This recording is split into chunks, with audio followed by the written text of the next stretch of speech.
Everyone, how are you guys doing today? This morning I thought I would do kind of a chatty get ready with me. As you can see, some of the products already on my face because I realized that I didn't mention something that I should have mentioned earlier. Typical me. But because I need to get somewhere today, I thought I would get ready with you and talk to you regarding Marlena's most recent Hello Influencers video, in which she kind of clarified some things, and I'm actually really happy that she made that video because it kind of lifted almost some pressure, I feel like, off of my chest. Not that she put it on there, but I kind of put it on myself after watching her The Truth video. The Truth video kind of put me off that I had purchased like this mystery box from Makeup Geek a while ago, and I never used it because when I looked at the products that I got, I used to be a purely drugstore gal at the time. For the $60 that I spent, 60 or 65, I don't remember, I was almost taken aback and I never used the product. So I thought, why don't I get ready using the Makeup Geek products and tell you guys what my honest opinion is while we talk about the things that are on my mind. All right, so let's get started. Good morning. So because Marlena released kind of her second part of the Truth video yesterday, and even though I couldn't get through the entire 2 hours of it, I think I got to like a good 1 hour 30 minutes of it, and then my husband wanted to watch something else on TV, so I had to stop. But in general, I thought that we can just get ready since I have to go to my son's school very soon and relieve my husband and get him home. I thought, why don't I just get ready and talk with you guys at the same time. So first of all, I should say that I'm really glad that Marlena made this video, okay? Because even though I didn't speak about her very first video, the Truth video, over which like 1,000 other videos were made, because there were 1,000 other videos that were made, and because I kind of felt very threatened being on this social media beauty space, I felt a little bit taken aback is more of a better way of putting it.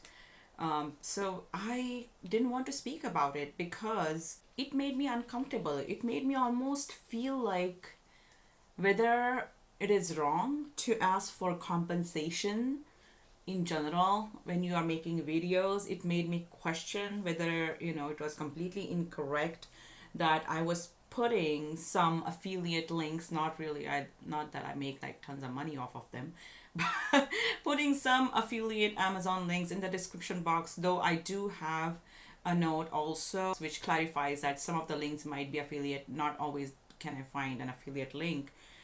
But given that my previous industry, you can say the sciences and engineering, where women are already underpaid, and we hesitate so much to ask for compensation which equals our male peers or exceeds it, even though we might be more qualified than them, it made me really uncomfortable because there is like already this thing that you can't ask for more money being a woman. And now here I was being told that as a person making videos about products, I almost should not expect compensation.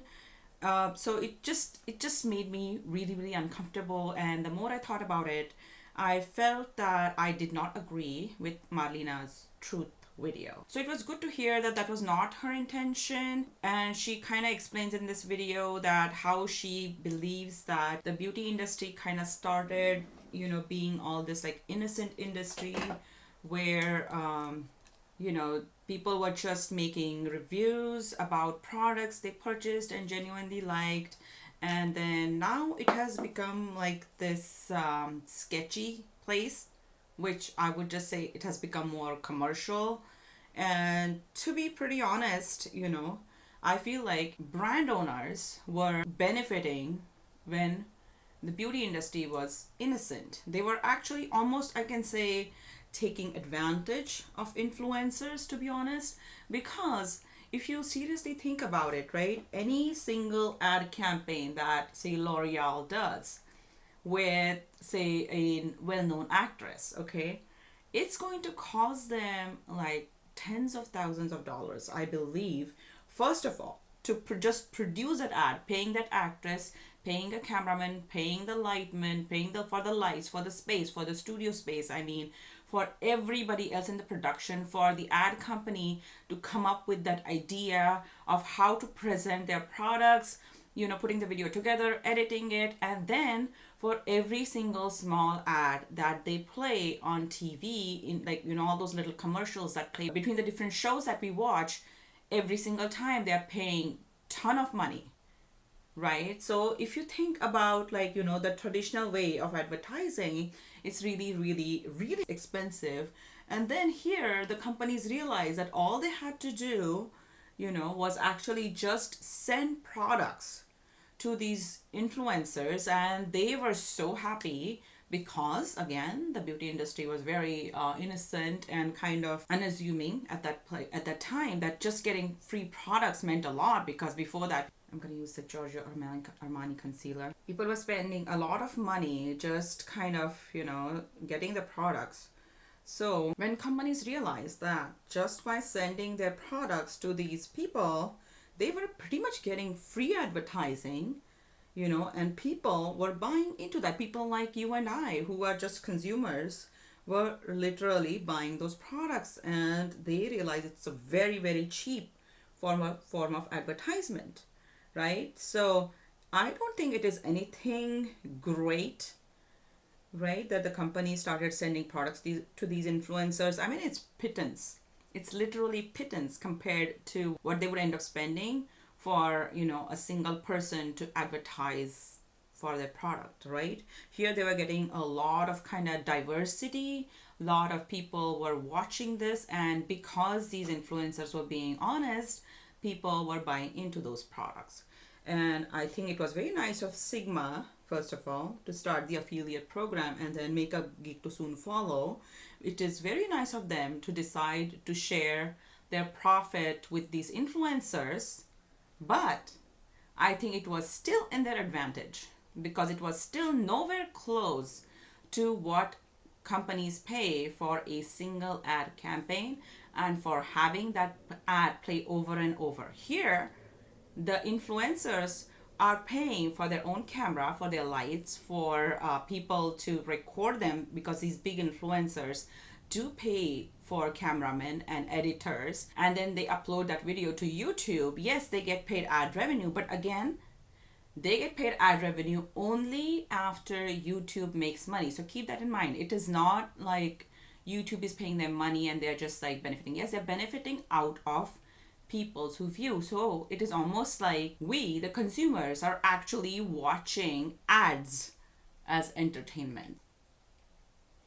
Understand where I'm coming from? So the affiliate program is still cheaper for the brands to do as compared to an ad campaign. And secondly, it is almost no risk because the companies are paying this commission to these influencers if and only if people buy products using their affiliate code. For example, if I influence 10 people to buy a product and they end up just buying it without using my affiliate code, the company doesn't pay me. If they use my affiliate code, only then the company has to pay me. Can you imagine a big company like, say, Tommy Hilfiger going to Gigi Hadid, who's one of their models, and saying that, hey, only if you sell like 5,000 of these jeans would I pay you, $10,000. Like, you'll get $2 per every jeans that you sell using your code, and you have to make people buy the product using your code. That just doesn't happen. Or for example, Aveeno, who uses Jennifer Aniston, telling her that, hey, only if 10,000 of these bottles sell will I be paying you $1 a bottle, and then you'll make to your $10,000 or whatever the advertisement fee, and you have to pay for the camera, lights, the actual advertising idea, the video idea, have to pay for the videographer, have to pay for an editor, and put your own video up. That takes a lot of money and time. Even small YouTubers like me, we pay for our own lights and camera and time, and huge amount of time editing my videos. For a short video, 5 hours, going anywhere into almost like 40 or 50 hours of time just editing and finishing one video. Taking that into account, it is very much in the brand's benefit to do an influencer affiliate program. Okay, now when brands started paying influencers to do a campaign, now this kind of pretty much becomes an ad campaign, right? So when brands actually started paying influencers for doing these videos, now they are pretty much making ads, right? And they are required to say that, hey, I am being paid to do this ad campaign for the benefit of their viewers, which I think is actually a great thing that YouTube has put in place. And some YouTubers kind of have chosen to not do that, which is sketchy. But can you imagine Jennifer Aniston saying like, oh, for my beautiful skin, I use Aveeno. Or for my beautiful hair, I use, what is that, Clairol hair color. Oh, by the way, guys, this is a paid advertisement. I'm getting paid to make this video. But yeah, I really like it. Can you imagine an advertisement like that? Let me super quickly set my face. I'm gonna leave it in there because I don't know, I haven't used Makeup Geek eyeshadows, so I don't know if they have any fallout or not. So I don't want to take any risk. All right, so as I was saying, even though it is required for viewer influencer trust, they should have it in the description box for sure or on the screen. Having them say that in the video, I still feel that it's kind of unfair if you just look at traditional advertising, is what I'm saying, So 4 Makeup Geek eyeshadows here. This is Peach Smoothie. This one is called Glamorous. This one is called Aphrodite, and this is called Drama Queen. And then who's to decide what a particular influencer's value is, right? So Marlena's complaint in the first video was that someone asked her to pay $60,000. I feel that if an influencer decides, so I just use Peach Smoothie all over my lids, if an influencer decides that his or her value is $60,000 for one video, then it is their value that they have decided.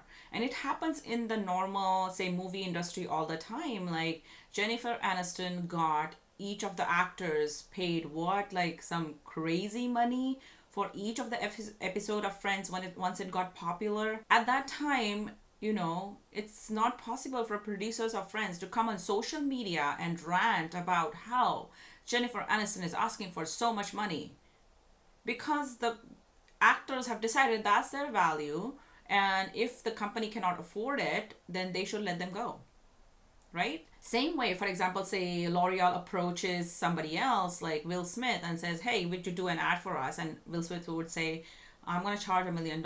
And L'Oreal says, oh man, that's a lot, I can't afford it. Then they have to walk away and find another actor who would do that ad for them. It's unfair, in my opinion, to go on social media and do a rant about it. Okay, so that's my thought. Okay, I'm nowhere attacking Marlena. I think it's just correct, in my opinion, for her to do that. And that is why I was very unhappy with the way, oh my god, this is very pigmented. The way that I think she handled, this is so not daytime appropriate look right now. It's very pretty, but it's just not daytime appropriate. So if you think in that sense, I think Marlena was completely wrong to make the truth video the way she made it, okay? I know that she was put off by how the industry was changing, but I think it is only fair the way the industry was changing. What I don't agree with is, influencers being shady about not revealing that the codes are affiliate and they're making money off of it, or not revealing that, they are actually only doing this as a paid advertisement. And that is only because from advertisement perspective, I think it's completely fine. It happens all the time. The only reason why I think it's not correct is because the beauty industry in all is just based on trust between the viewers and the people who are making videos. So by doing that, they are actually breaking that trust and kind of putting an accent on their own foot. I don't know, I'm just directly translating from Indian. Apne pair pe kuradi maar rahe hain. So they're basically just setting their own selves to fail by doing that, right? They're losing their trust by doing that. The shadow I'm using in my outer corner is called Aphrodite. And then I'm going to take Glamorous and put it all over my lids. Have you guys noticed how I've gotten so used to putting eyeshadows with my fingers nowadays? I've gotten all bougie. Or not. But, you know, all these big influencers used to do it. And earlier I just couldn't place it correctly, especially in my inner corner. And it used to make me feel so, like, weird about it. So I'm kind of very excited that I can do it. So, given the fourth shadow, which is Drama Queen, is again like a plum color shimmer, I'm not going to use it. And let me just give you guys a swatch. Whoa, that would make such a beautiful smoky eye. Okay. I'm going to use this Plush Matte Liquid Lipstick from Makeup Geek called Marriage Material. So, if I consider myself a beauty influencer, even though I have no influence, I think, I can make videos about other influencers being sketchy. Because Marlena had graduated to being a brand owner, I think that it was not right of her to make that rant. Once you become a brand owner, I feel like you need to kind of step back from social media and think about how it will be taken because you are a brand owner. Unless you don't care for your brand, okay? Unless you don't care for it, then go for it, okay? This is supposed to be a contour powder. The shade is called Complicated and it's supposed to be a cool medium. But honestly speaking, I don't think it's going to work for me. Maybe it will. Let's give it a try. What the heck? And so if she was just another influencer, I would just take it in as a suggestion or as a rant. But because she was a brand owner, I don't doubt her intentions, okay? Don't get me wrong. I'm not at all doubting her intentions. I don't think she did it to get attention to Makeup Geek or anything. I actually think that it was an oversight on her part to not realize how her words have changed its meaning by becoming a brand owner. That's why all these influencers, bigger influencers, came out and made these My Truth videos and we got flooded with them. And that's the reason why, because she was a brand owner. And she said in that video, I remember, that another big brand had come to her and ranted about it. And I'm like, what brand is that? Have they never run an ad campaign before? I mean, seriously? And that is, again, from influencer perspective. As an end user perspective, as a consumer, it leaves a bad taste in my mouth, to be honest. Like, when I saw that video and I had this, like, expensive, in my opinion, makeup just sitting with me, I didn't want to use it anymore. I was kind of taken aback and I was like, if I talk about her brand, what's going to happen to me? And I have the same thought about Chichi from Juvia's Place. The way she has gone after Jackie Aina. I mean, it freaks me out. I love Juvia's Place eyeshadows. I absolutely love them. It's one of my favorite formulas. But I ordered their foundations because one of you guys, one of my viewers, asked for a review and I'm like, oh my god. Like, I'm gonna still do the review and stay as unbiased as I can, but I'm still somewhere slightly hesitant, slightly scared to make that video. Yeah. So I got a blush and the shade is called Cavette. It looks slightly shimmery. So that's why I was like, when I'm making this video, maybe I should use the Makeup Geek products, right? Oh, this is so pretty. Oh, it's so pretty. Loving it. So I honestly feel that once you become a brand owner, you need to kind of stay off of social media and, you know, not put us in that spot, like the consumers and kind of the influencers, in this like weird spot where we don't know how to talk about you. So I have a highlighter as well as a bronzer, and these came as compact. The bronzer is called Tawny. I remember that wasn't very bronzy on me. Let's try in the corner. Might work. Alright, so as I was saying earlier, that when a brand owner kind of steps into this drama channel territory, it makes us end users really uncomfortable. So please don't do that. It's a request. I'm gonna take the bronzer and try and use it in my crease. Did it do anything?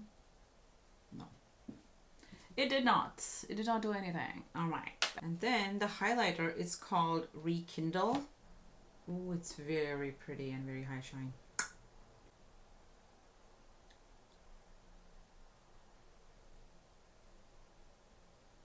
Add the same thing on my inner corners as well. By the way, this is another of my polymer clay creations. I'm having so much fun working with that. Look at this one. It's like a little orchid branch that I made. And then these earrings, which are like orchid with leaves. Leaves I added later, which was a wrong decision. Because then it's like making the flowers like to one side. But I love it. I love it. Anyways, I'm not gonna do a liner today. Let's just do the Elizabeth Arden mascara, even though it kind of flaked on me recently. Do mascara start flaking more as they go old? I'm wondering that. I still like it though. I like the way it works. Okay, so I'm done with my look. I'm liking pretty much everything that I used today, except for like some of the shades are not exactly designed for me. But as I mentioned earlier, if the brand owners go into this drama channel territory, it makes us end consumers really uncomfortable. Anyway, so here are my final thoughts. Marlena, I'm glad you made that second video and kind of cleared the air. I do really respect you, first of all, for creating this whole brand out of nothing. And secondly, for your Beauty Like a Boss series, where you're bringing all these social issues to light and you are helping all these good charities. And I think that's what you should do. You should definitely stick with that, because then as an end consumer, it makes me really happy to use your products. As a part of the YouTube beauty scene, it makes me happy to talk about your products, because I feel like whatever money I spend is making some social impact and my money is going towards a good person. But please kind of stay off of the drama part of the social media. Let your PR team handle it. I have the same advice for Chichi of Juvia's Place. The way she went at an influencer, which I consider a part of my community, is very off-putting and very scary, to say the least. But to Marlena in general, you know, coming out of bad situation, I can see you are kind of, you know, even more passionate about voicing your opinions and correcting what is wrong. You know, I'm very glad you brought the whole JaclynHill Cosmetics lipstick fiasco to light and brought the attention towards the lab that kind of is actually to blame.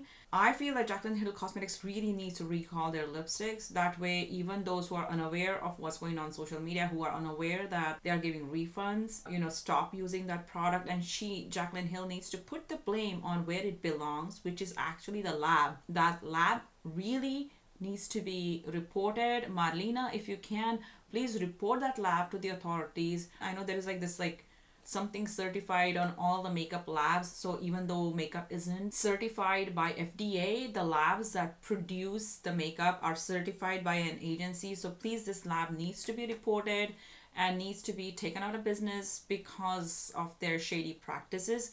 And I don't know why JaclynHill is taking the blame for that and kind of defending for them. She should just not pay the lab, get her money back from the lab, and you know, she can kind of recoup some of her losses. Or I feel like she doesn't even have to kind of refund the customers. She can just say, throw away the lipsticks you have, I'm going with a different lab and creating a whole new batch of lipsticks, and I'll send you all, you know, brand new lipsticks to replace the shady ones that you got. So that's just what I think is the best way to go about it. That way she doesn't go in a total loss and has the money from her profits of the sale of the lipsticks to kind of recoup some of the expenses she spent on, say, maybe advertising or packaging or other losses that she cannot recoup. Okay, now in terms of the influencers getting paid, I think they do deserve to get paid.